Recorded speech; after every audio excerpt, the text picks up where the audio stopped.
Le grand dialogue. Sigika Foba.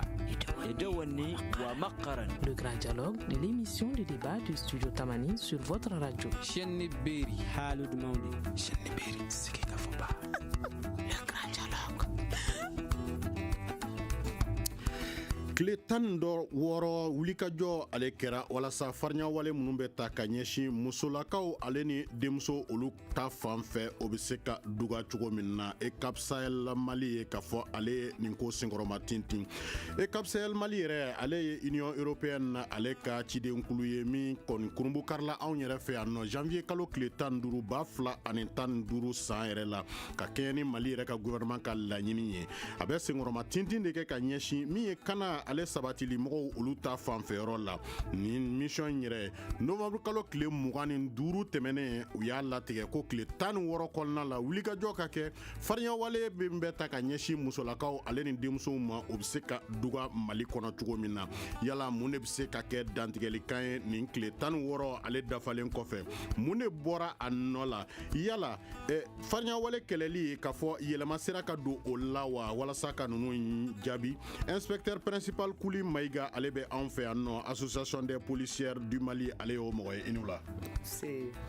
Maître Amadou Tchewlen Jara k'a fɔ ale ye lafasalikɛla ye kɛrɛnkɛrɛnnenya la kɛnɛ in yɛrɛ kan Ligue des juristes défenseurs des droits humains ni o ye LJDH ale ye o ɲɛma ye inu la Mariam Touré Keita unité des droits de l'homme et genre k'a fɔ ECAP Sahel Mali ale kɔnɔna la ale ye o mɔgɔ ye inu la ne yɛrɛ tɔgɔ ye Aliou Sidibe an ko aw bɛɛ lajɛlen ma aw danse nin kɛnɛ kan. Le grand dialogue. Ni waati kɔnɔna la k'a fɔ an bɛ kumakan dɔw mɛn an bɛ olu fɛsɛfɛsɛ ka perepere di olu kan Mariam Touré Keita an b'a mɛn violence basée sur le genre ale kɔni bɛ fɔ waati bɛɛ lajɛlen kan yala an bɛ se ka kɔrɔ jɔn di ale ma ni waati la. Merci. Allo inte o ka ika o ɲininkali la ayiwa violence o yɛrɛ fɔlɔ gɛlɛya ye ka gɛrɛntɛ ta ka a sigi ka ɲɛsin mɔgɔ ma an y'a fɔ ko genre o kɔrɔ ye ko gɛrɛntɛ min ni a ɲɛsinen bɛ cɛ ma a ɲɛsinen bɛ muso ma a ɲɛsinen bɛ denmisɛnnin ma a ɲɛsinen bɛ lujuratɔ la donc ɲangata min ni o bɛ se ka ta ka se denmisɛnnin mɔgɔkɔrɔba muso ani cɛ bɛɛ lajɛlen ma o de ye violence basée sur le genre ni ko n k'a fɔ dakuruɲɛ kelen.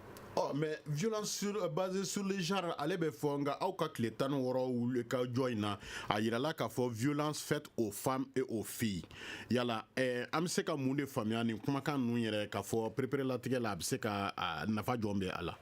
Ayiwa violence basée sur le genre tiɲɛ don an y'a fɔ ko cɛ b'a la muso b'a la denmisɛnnin b'a la mais an y'a ye k'a fɔ ko ɲangata diɲɛ kɔnɔna na ɲangata bolilen bɛ muso de kan kosɛbɛ kosɛbɛ ani musomanin kan ka tɛmɛ kulu tɔ minnu ni an y'o fɔ a cogoya ka ca a cogoya ka ca cogo di musow du kɔnɔna na musow gɛrɛntɛ sigilen b'u kan musow de bɛ bugɔ kosɛbɛ musow de bɛ sigi nɛgɛkɔrɔ musow de bɛ di joona furu la donc u ka diɲɛlatigɛ yɛrɛ gɛlɛya minnu ɲangata minnu bɛ s'u ma o b'u ka diɲɛlatigɛ gɛlɛya donc o de la musow ani denmisɛnninw musomanin fitininw parce que musomaninw fana olu ye an ka siniɲɛsigi ye donc ko an ka hakili to a la o de la an y'an tintin musow ni denmisɛnninw gɛlɛya min bɛ sin olu ma o de don donc violence faite aux femmes et aux filles k'a fɔ ko ka a yɛrɛ a don ba la ka mɔgɔw k'u danto a la a daminɛna a mɛnna parce que muso dɔw de ɲangata taara ka si muso dɔw ma diɲɛ kɔnɔ fo an ka Nations Unies ni o ye diɲɛ jɛkuluba ye olu y'u ɲɛsin a ma k'a fɔ ko il faut que dan ka siri musow ka ɲangata la ani denmisɛnninw ka ɲangata la parce que n'i y'a lajɛ diɲɛ yɛrɛ kɔnɔ cɛ ni muso n'i y'an sigi an bɛ se k'a fɔ ko an bɛ kulu kɛmɛ sarada o kɛmɛ sarada an bɛ 50 ye donc ni ɲangata tugura o kulu kelen na o kɔrɔ ye ko diɲɛ yɛrɛ mɔgɔw ɲangata bɛna dadigi diɲɛ mɔgɔw bɛɛ de la ɲɔgɔn fɛ. Voilà. Ok. Inspecteur principal Kouli Maïga, yala dafata bɛ e fɛ ka ɲɛsin nin ma violence basée sur le genre ani violence faite aux femmes et aux filles. Bon, diɲɛ an y'aw bɛɛ don kiramantonya la an bɛ sitanɛ gɛn ka bɔ an ka kɛnɛ kan an b'a a daminɛ bisimilahi la ka taa dafa aramani an bɛ sɔli an ka kiraba kan anw yɛrɛ anw bisimilahi an polisiya in na anw kɔni bɛ violence bɛɛ de traité an b'a bɛɛ traité cogo di parce que an b'an janto mɔgɔw ka ɲangata seli ɲɔgɔn ma a bɛ ordre public perturbé o dun ye o rétablili ye anw ka mission principale ye o hukumu kɔnɔna na a bɛɛ ka kan anw ma nka a ka particulariser ka kɛ muso kɛlɛ ye an k'an janto musow la an k'an janto musomaninw na parce que diɲɛ a y'a fɔ cogo min na diɲɛ seleke naani mɔgɔ bɛɛ y'a ye k'a fɔ ko muso ye couche vulnérable ye couche vulnérable ye adamadenya yɛrɛ taabolo la an ka constitution physique de b'a yira k'a fɔ ko an ka fɛgɛ an bɔgɔ ta yɔrɔ ka fɛgɛ donc o kama n'an y'an janto ɲɔgɔn na an ka can fana a ɲangata in bɛɛ fanba a 80% ou sinon 90% a bɛɛ bɛ kɛ anw de fana na an ka culture fana y'a yira k'a fɔ muso kan ka i da de o kan o de nana ni particularité nin ye ka genre yɛrɛ yɛlɛma presque k'a kɛ contre les familles. Ok. Maître Amadou Tchiblen Jara, inspecteur y'a yira sisan a bɛ ordre public a b'a troublé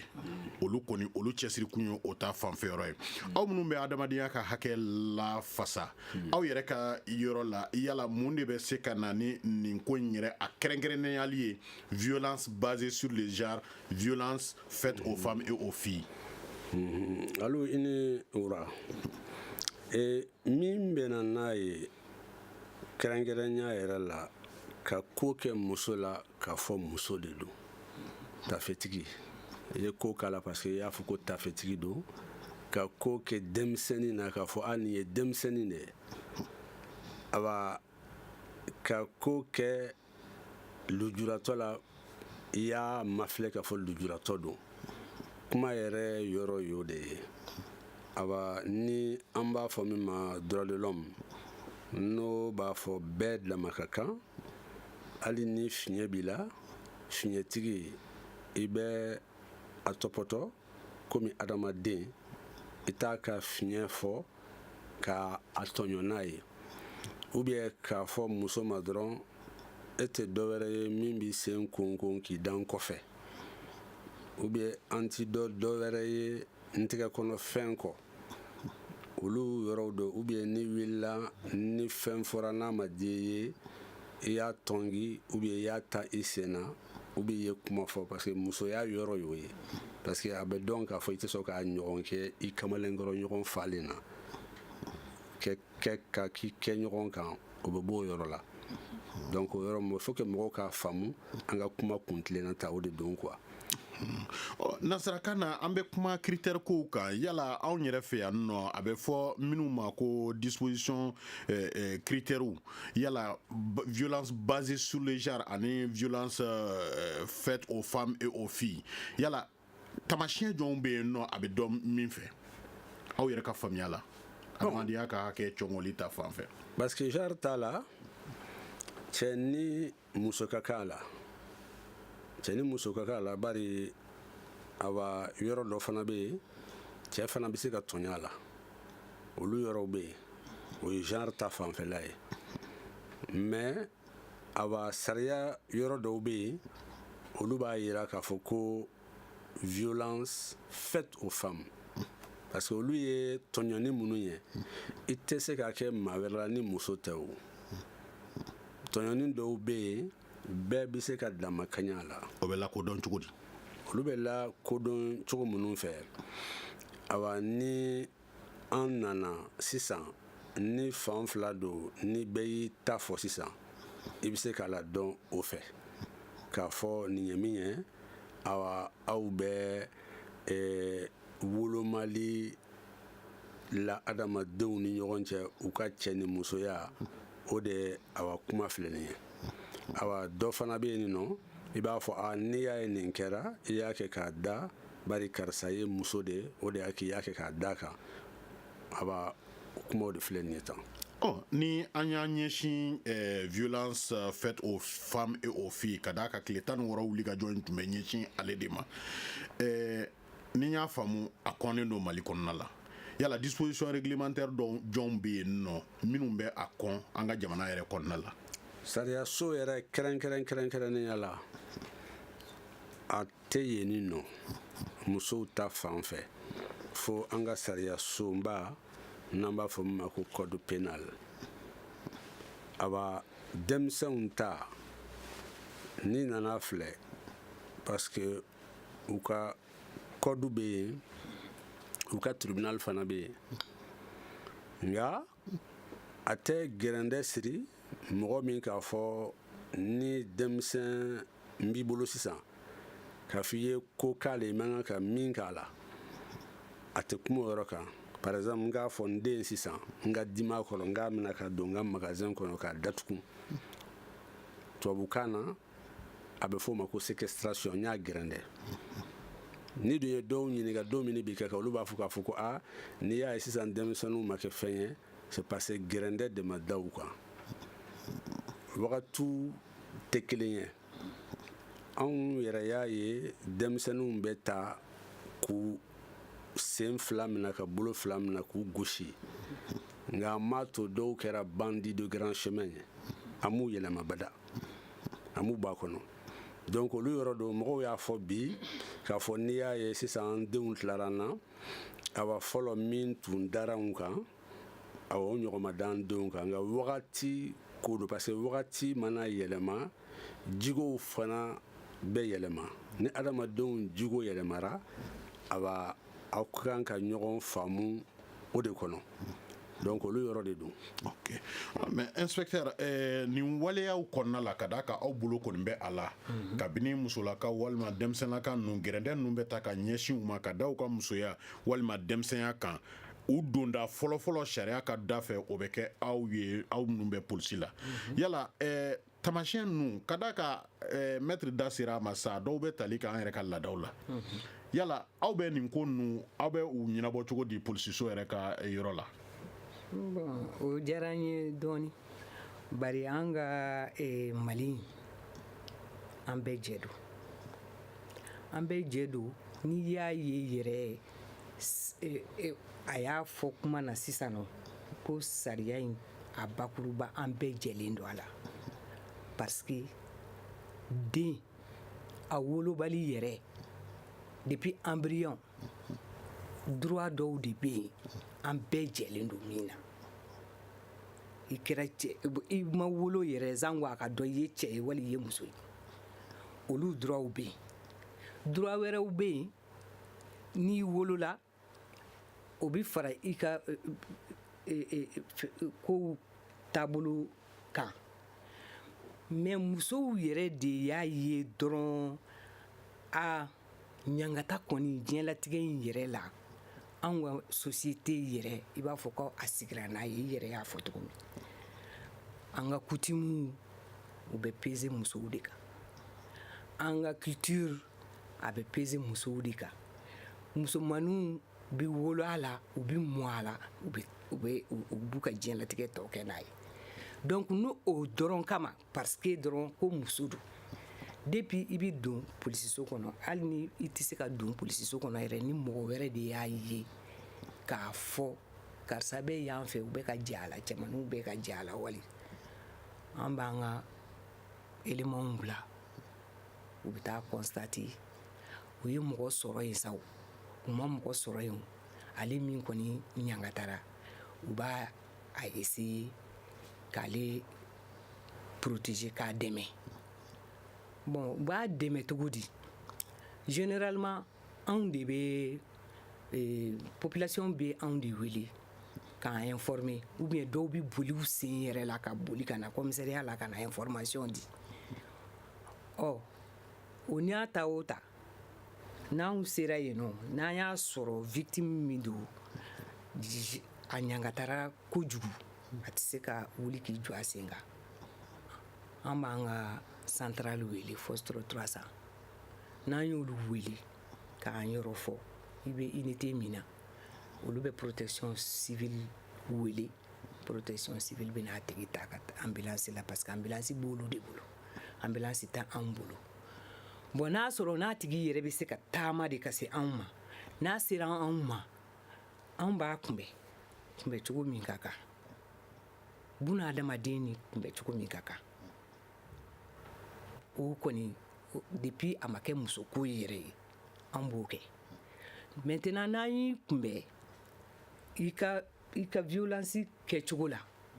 parce que violence bɛɛ traitelen don code kɔnɔ presque de la même manière. An dun bɛ code in dɔrɔn de, an bɛ baara kɛ ni code de ye. Bon sisan an bɛ certificat médical d'i ma, u bɛ taa n'i ye dɔgɔtɔrɔso la. N'a sɔrɔ i somɔgɔw lakodɔnnen don an b'olu fɔlɔ wele pour que u ka t'i assister. N'olu lakodɔnnen tɛ, nous sommes obligés, an kɔni obligelen don k'i lase dɔgɔtɔrɔso ma pour que olu ka se k'a dɔn ɲangata sera hakɛ min ma i ni kan. Docteur de bɛ se k'o définir, olu bɛ fara papier, an bɛ papier minnu kɛ la ka a ci justice mɔgɔw ma. Vous écoutez Studio Tamani, votre avis nous intéresse. Écrivez vos commentaires et suggestions sur la page Facebook et dialoguez avec nous. Studio Tamani, c'est aussi les réseaux sociaux. An bɛ segin ka na an ka kumaso kɔnɔna la yan nɔ tile 16 o gilikajɔ min ni ale kɛra walasa farinya wale minnu bɛ ta ka ɲɛsin musolakaw ale ni denmisɛnw ma ka fɔ o bɛ se ka duga cogo min na ni o labɛnna ECAP Sahel Mali ale fɛ o kuncɛlen yala dantigɛli jumɛn bɛ se ka kɛ soma ye walasa ka o kow ka o perepere latigɛ inspecteur principal Kuli Maïga ale bɛ anw fɛ yan nɔ ale ye association des policiers du Mali o mɔgɔ ye maître Amadou Tcheblen Jara avocat do nga yan kɛnɛ yɛrɛ kan Ligue des juristes défenseurs des droits humains ni an b'ale wele ko LJDH ale ɲɛma don Mariam Touré Keita unité des droits de l'homme et genre bɛ ECAP Sahel yɛrɛ la ale ye o mɔgɔ ye o tuma Mariam Touré Keita e tun b'a fɛ ka dafali dɔ kɛ. Awɔ ne tun bɛ fɛ ka dafali kɛ i ye ɲininkali min kɛ maître la k'a fɔ ko ɲangata ninnu a bɛ se ka dɔn cogo di muso ni cɛ ka a perepere latigɛ n tun bɛ fɛ k'o yɔrɔnin dafa ani fana an ka sɛbɛn minnu ni olu bɛ ɲangata ninnu kɔn n bɛ fɛ k'an da don o la. An tun bɛna se o yɛrɛ ma ale da sera kɔnɔnataw ma an tun bɛna kɔkantaw ani régionnaux an tun bɛna olu de kibaruya ɲini e fɛ. Voilà d'accord. Sisan maître y'a fɔ cogo min na mun b'a to ɲangata nin a bɛ se ka dɔn cɛ ni muso ko kelen tɛ n bɛ misaliya kelen dɔrɔn di ni an ye furu joona ta an b'a ye an ka laadaw Kuli bɔra k'a fɔ laadala kow senba bɛ an ka kow la an ka yɔrɔ caman na sisan musomanin bɛ di cɛ ma san 12 san 11. Yɔrɔ dɔw yɛrɛ la kabini i denyɛrɛnama gari bɛ siri sen na. Voilà mais an m'a ye fɔlɔ est ce que an y'a ye fɔlɔ ko cɛmanin bɛ ta ka a fɔ san 11 ko muso furu. Donc o kɔrɔ ye ko gɛlɛya o bɛ adressé furu joona bi musomanin dɔrɔn de kan parce que musomanin de bɛ ta ka di cɛ ma cɛ min selen don. Cɛ min selen don mais an t'a ye cɛ min ma se a bɛ fɔ ko ka muso furu muso bɛ ta ka d'o ma donc o ye misaliya kelen ayiwa an ka kɔrɔnfɛyɔrɔ la fana hali worodugu yan fan fɛ an ka culture dɔw la u bɛ musomanin bɛlɛhɛ n t'a dɔn ni i b'a dɔn k'a lafa ka musomanin lafa kabini musomanin san 8 san 9 u bɛ dumuni d'a ma k'a lafa fɔlasa a ka bonya a ka musoya sawura ta k'a di o tɛ kɛ cɛ la o tɛ kɛ cɛ la o bɛ kɛ musomanin dɔrɔn de la donc o de y'a kɛ fo an ka hakili to alors que muso de fana bɛ se ka denso bɛ muso de la ka den kɛ ka jamana yiriwa ka du yiriwa o bɛ muso de la donc o kɔrɔ ye k'an ka an hakili to musomaninw na o yɔrɔ la parce que ni denko gɛlɛyara jamana yɛrɛ de bɛ segin kɔ ni jamana den renouveleli n'o o sumayara jamana yɛrɛ de bɛ segin kɔ donc o n'a ɲɔgɔnna caman nɛgɛkɔrɔsigi fana filɛ an b'a ye k'a fɔ o ye musow de ka problème ye cɛw ka problème tɛ o tiɲɛ don sisan mɔgɔ dɔw bɛ kan ka a fɔ halisa dɔw bɛ ɲininkali kɛ k'an b'a fɔ ko musow bɛ sigi nɛgɛkɔrɔ ko cɛw ta don ko munna an t'a fɔ ko o fana tɛ ɲangata ye donc y'a ye kelen tɛ parce que musow ka nɛgɛkɔrɔsigi o conséquence o lujura ka bon musow ma ka taa ɲɛfɛ n'u bɛ kɔrɔ ka taa a bɛ bonya u ma u ka santé kɛnɛya n'u ka hali u ka densɔrɔko ni fɛnw olu bɛ gɛlɛya ka taa fɛ donc cɛw ka sigili ani musow ka nɛgɛkɔrɔsigi kelen tɛ donc o de la il faut que an ka hakili to musow ta fanfɛla ninnu na donc o kɔnɔna na fana an y'a ye Mali la yan nɔ mesure damadɔw taara nɛgɛkɔrɔsigi filɛ nin ye u ye décision de bɛ yen santé la ko muso ka nɛgɛkɔrɔsigi kana kɛ centre de santé la o décision bɛ yen ministère de la santé la décision de taara ko nɛgɛkɔrɔsigi kana kɛ santé la ko mɔgɔ kana kɛ dɔgɔtɔrɔso la donc o fana ye problème ba de ye parce que n'a ma kɛ dɔgɔtɔrɔso la ça veut dire que mɔgɔ bɛ continuer k'a kɛ so fɛ kɔfɛ u bɛ continuer k'a kɛ dogo la donc a bɛ kɛ condition minnu na olu fana ka jugu tuguni o fana ye ko wɛrɛ ye donc ala k'an kisi o ma bon ani musomaninw ka école la taga ni musomanin kun ye kɔnɔbara sɔrɔ fɔlɔ la ne u kun ye kɔnɔbara sɔrɔ fɔlɔ la an ye école kɛ kuma min na ne y'a kɛ kuma min na ni kun ye fondamental la ni kun ye kɔnɔ ta u kun bɛ i gɛn bon après u nana décision dɔ ta sisan ko ni musomanin ye kɔnɔ ta i t'i gɛn fondamental la mais i bɛ ajourner ça veut dire que o san i tɛ kalan kɛ mais ni san wɛrɛ ni i jiginna ni lafiyara ni ko i bɛna ko ka segin kalan kan i bɛ se ko ka segin a kan donc o mesure fitinin fitininw bɛ yen ani an ka sariya sunba yɛrɛ ni o ko an bɛɛ ye kelen cɛ ni muso ko an bɛɛ de ka kan donc olu ne kun bɛ se k'o de fara maître ye min fɔ o kan. Voilà. Maître, i bɛ kuma tuma min na i kumana disposition minnu bɛ jamana kɔnɔ nka an y'a ye k'a fɔ diɲɛ kelen don buguba kelen ye bi i b'i ka sariyaw ta i fɛ yen nɔ nka sariya wɛrɛw bɛ ta minnu bɛ ta diɲɛ fan bɛɛ kɔnɔna la nka a bɛ jamanaw ma olu k'a jira k'a fɔ an jɛra ni nin sariyakisɛ ninnu ye ka o tɛgɛnɔ bila k'o don ba la jamana kɔnɔna la yala i da bɛ se ka mun de fɔ an ɲɛna fariɲawale minnu bɛ ta ka ɲɛsin musolakaw ni denmisɛnw kan k'a sababu kɛ musow don walima denmisɛnw don min bɛ se ka nin ko ninnu ka olu ɲɛnabɔ an b'a fɔ tubabukan na cogo min na régionaux ani internationaux au plan na. ko fila de don bari n'i ye diɲɛ filɛ sisan fɔlɔ an tun bɛ se ka min kɛ an dama na ni sɔn bɛ k'a ma an yɛrɛ dama ni ɲɔgɔn cɛ sisan o tɛ yen tugun bari diɲɛ kɛra awa soba de ma kɛra soba ye soba min don an bɛ se ka kuma fɔ ka bari ni diɲɛ kɛra soba ye a ka kan n'i bɛ bɔ yan ka taa awa faransi ou bien n'i bɛ bɔ yan ka taa ayiwa komi fo jamana diɲɛ dan na awa problème man kan ka awa i lasɔrɔ ka fɔ problème man kan k'i lasɔrɔ awa mais sisan jamanaw la u bɛ jɛ u ye sariyaw de ta Nations Unies b'a la ani fɛn u y'a ta k'a fɔ sisan an jɛna n'a ye k'a fɔ muso ninnu b'a sɔrɔ nin b'a sɔrɔ nin lagosi b'a sɔrɔ nin b'a lagosi b'a sɔrɔ a b'a la b'a sɔrɔ awa a y'a a mafilaw ka jamana la aw bɛ se k'u bɔ yen cogo jumɛn na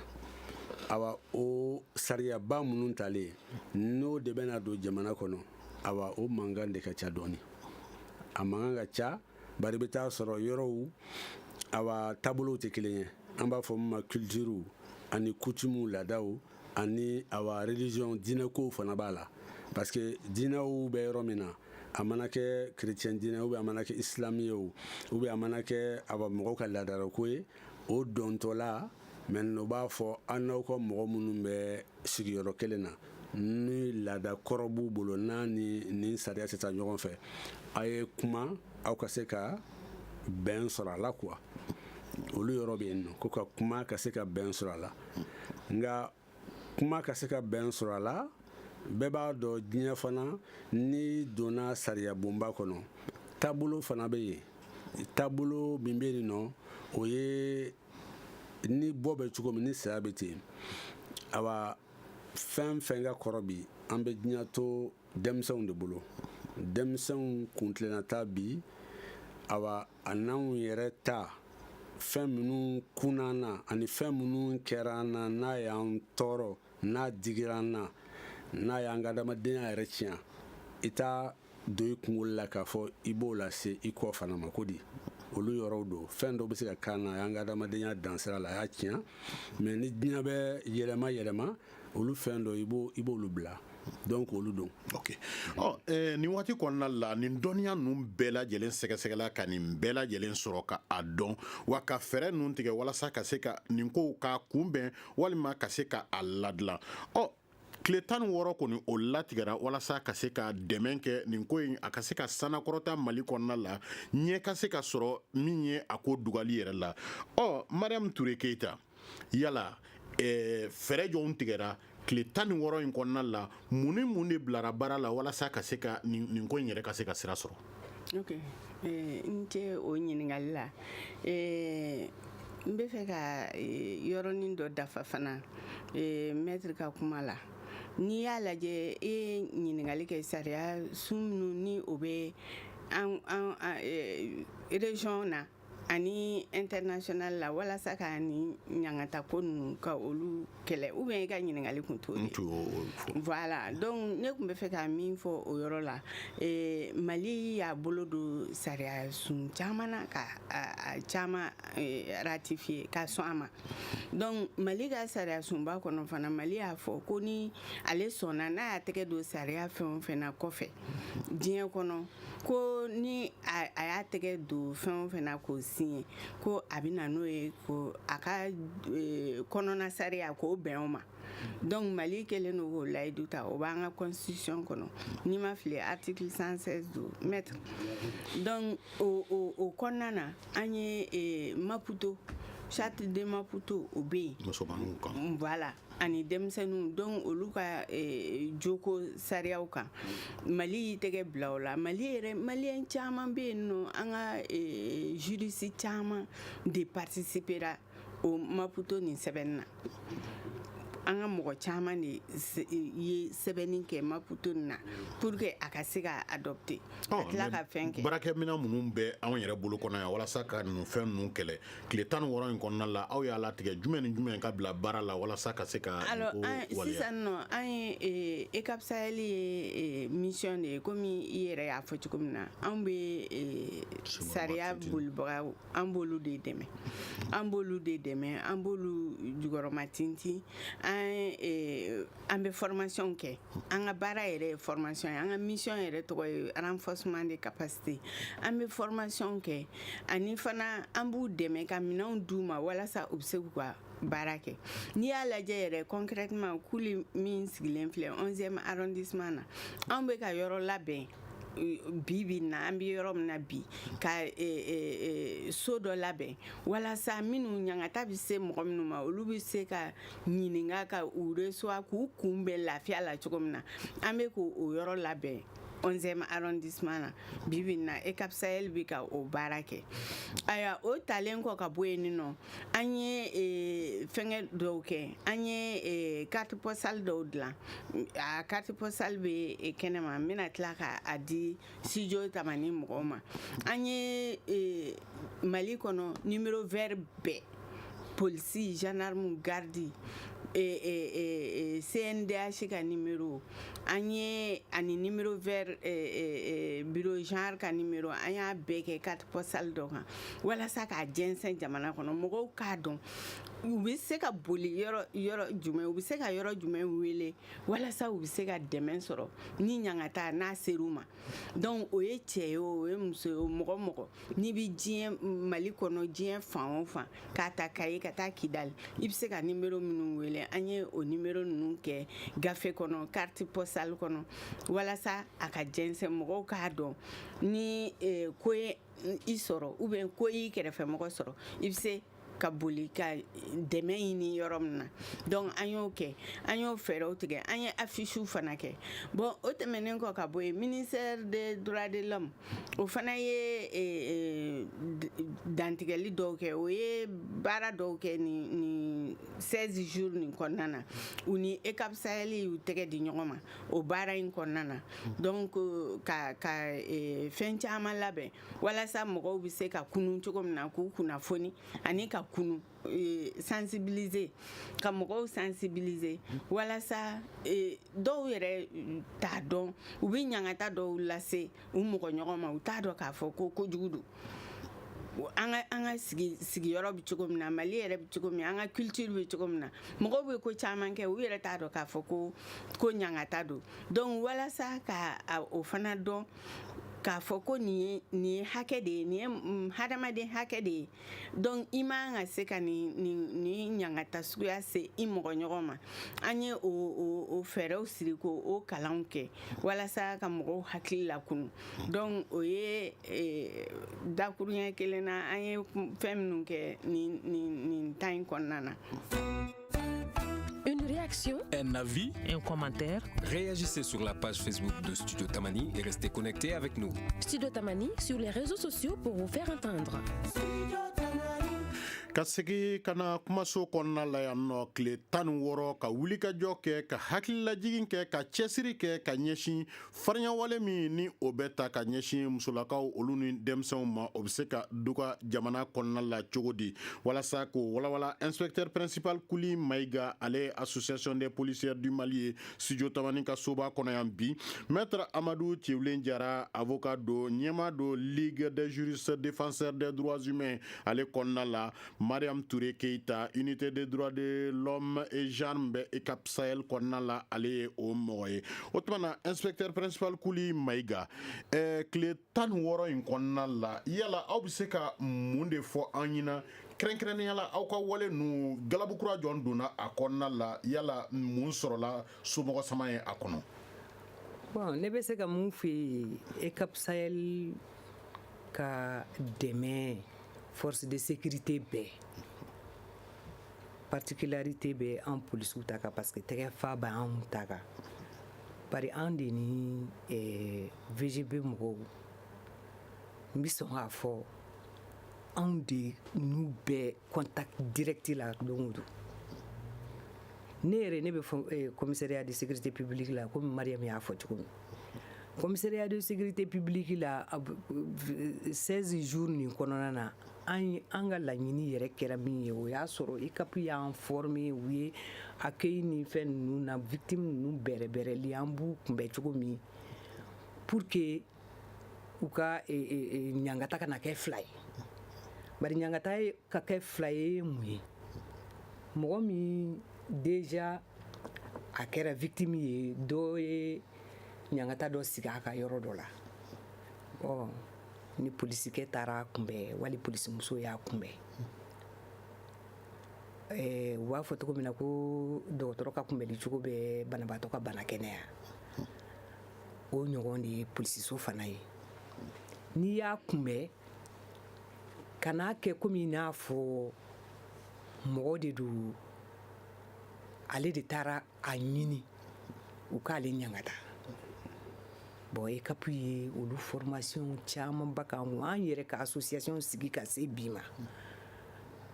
an ni ECAP bolo kɔni bɛ ɲɔgɔn bolo o wale ninnu na a tɛ komi muso dɔrɔn ka comportement na c'est pour que ka polisi yɛrɛ ka éthique yɛrɛ falen kɔ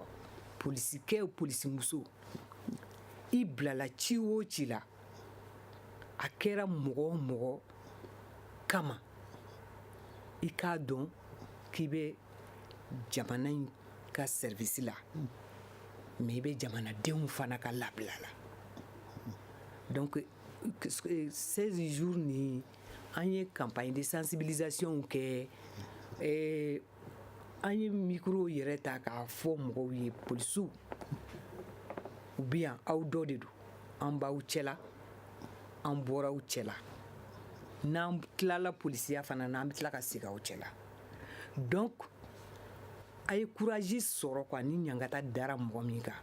i kɛra cɛ ye i kɛra muso ye i kana a ɲɛfɔ mɔgɔw bi sɔrɔ min b'i bilasira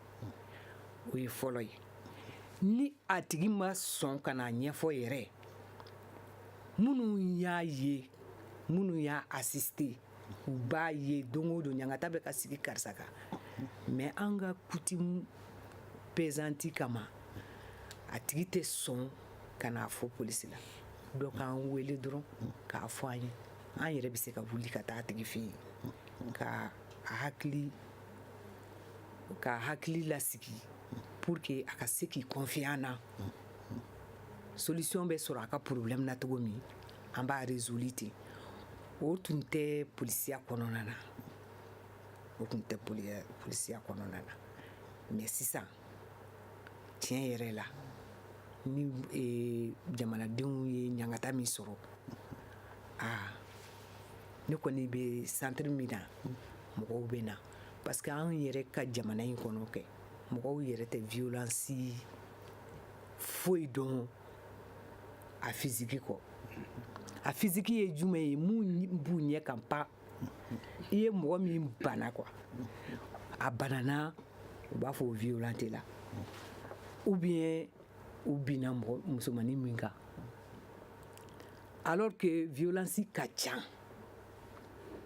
a ka ca peut-être que an da tɛ se ka don a bɛɛ la émission kelen na mais violence ka ca a kɛ sugu ka ca n'u tɛmɛna sira dɔ kan u y'a fɔ ko a kɛra muso ye cogo min an kɔni ka commissariat ninnu na ne ma fɔ n ko cɛ tɛ violente dɛ mais an kɔni bɛ fama k'a ye i bɛ san ta k'a bila i tɛ cɛ ye muso ye min bugɔ n m'a fɔ a tɛ kɛ dɛ a bɛ se ka kɛ hali n'a kɛra u yɛrɛ tɛ sɔn ka n'a fɔ o bɛ se ka kɛ donc genre ni o dun ye ni cɛ ye muso ɲangata wali ni muso ye cɛ ɲangata a fanba kɔni ye muso de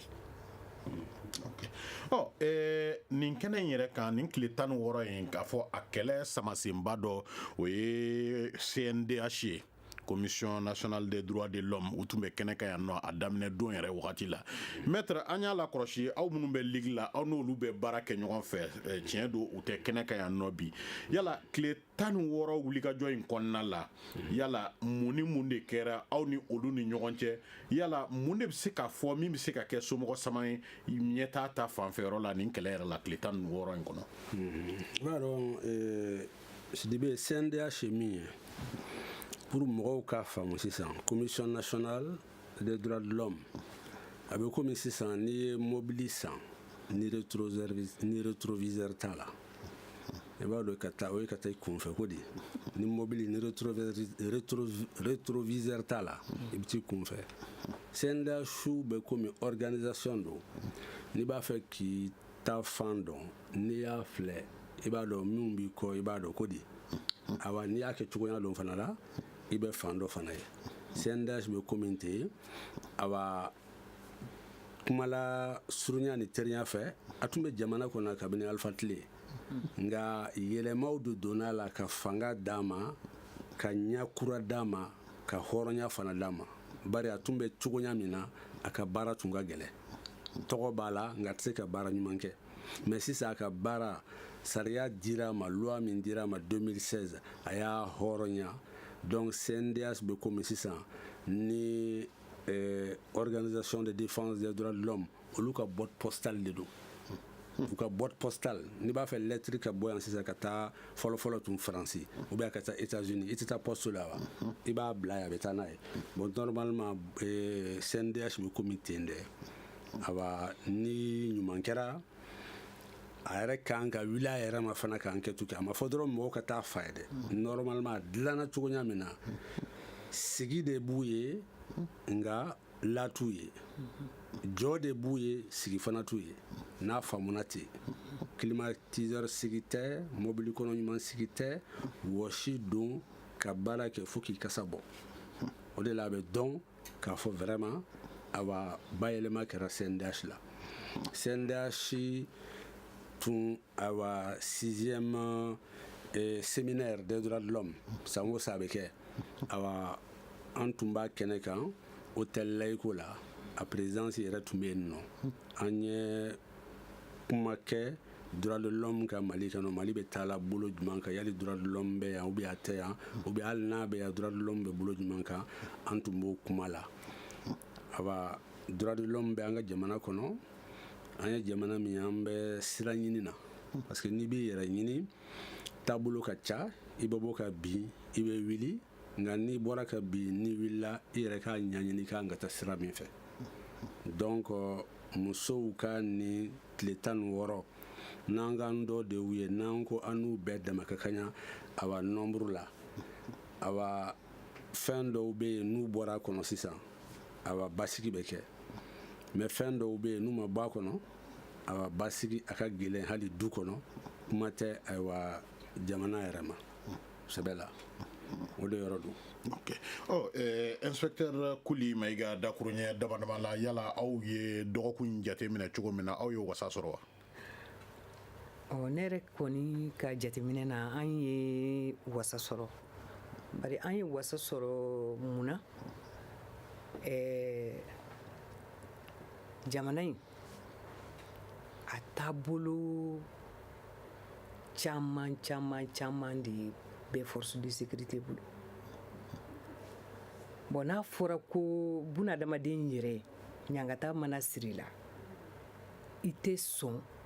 ka taa force de sécurité fɛ yen nɔ ko parce que k'e bolo n'i taara yen ɲangata wɛrɛ bɛ siri la tuguni o kama e bɛ dɔn in goro i yɛrɛ la fo ka taa se i saya ma o tɛ ɲuman ye o t'anw ma hɛrɛ sisan n'anw yaalala an yɛrɛ o don an tun bɛ sensibilisation dɔ la dɔ y'i jɔ a ka mobili la k'i jɔ ne yɛrɛ kɛrɛfɛ ko yala polisiw fana bɛ balani show kɛ sisan wa ne ko n'an tɛ balani show la o n'an bi sensibilisation de la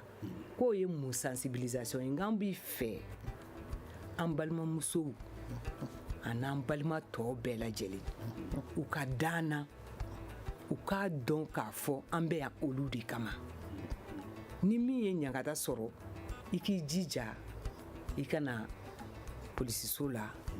ka na i ka problème fɔ pour que an ka jɛ ka solution ɲini ɲɔgɔn fɛ badenya an ka ɲɔgɔn dafa o de ka d'anw ye donc an kɔni fɛ an ka 16 jours ni an y'a rempli pleinement de ko yɛrɛ ko labɛnbagaw ECAP Sahel olu Mali olu bɛ kɛnɛ ka yan nɔ yala ɲinan san ka tile 16 giringajɔ in yala nafa sɔrɔla la wa dakuruɲa teriya la bon an hakili la nafa sɔrɔla maître ni Kuli bɔra ka min fɔ sisan an ta ye dɛmɛ de ye donc k'an tɛgɛ di mɔgɔw ma walasa halisa Mali ka se ka wuli k'a jɔ Mali ka se k'a kun kɔrɔta a tɔw ɲɛna voilà ok ani cɛ ni waati kɔnɔna la min ye sikafɔba ale tun bɛ min kan tile 16 giringajɔ ale kɛra fariɲawale min bɛ ta ka ɲɛsin musolakaw olu ni denmisɛnw ma k'a fɔ o bɛ se ka duga cogo min na yala mun de bɛ kɛ somɔgɔ sama ye o ko la min tun bɛ kɛnɛ kan inspecteur principal Kuli Mayiga association des policiers du Mali maître Amadou Cɛbilen Jara ligue des juristes défenseurs des droits humains ani Mariam Touré Keita unité des droits de l'homme et les genres et Cap Sahel an b'a fɔ ko jɛmukan in kurun sera a siɲɛ la n'aw b'a fɛ k'a lajɛ walima k'a lamɛn aw bɛ yɛlɛ bɔlɔlɔ sanfɛ w3studiotamanin.org walima ni ɲininkali bɛ aw fɛ aw bɛ se ka ɲininkali baranin ta 75 84 11 ani 11 75 84 12 ani 12 labɛn sabatira Ibrahim Aran Diallo ale fɛ nunjire fiɲɛ turukala tun bɛ ale bolo min ye jabarani ye Gaye Kante ne yɛrɛ tɔgɔ Aliou Sidibe aw k'an bɛn. Le grand dialogue. Sigi Kafoba. Edewani wa Makaran. Le grand dialogue de l'émission de débat du studio Tamani sur votre radio. Chaîne Beri. Halud Maundi. Chaîne Beri. Sigi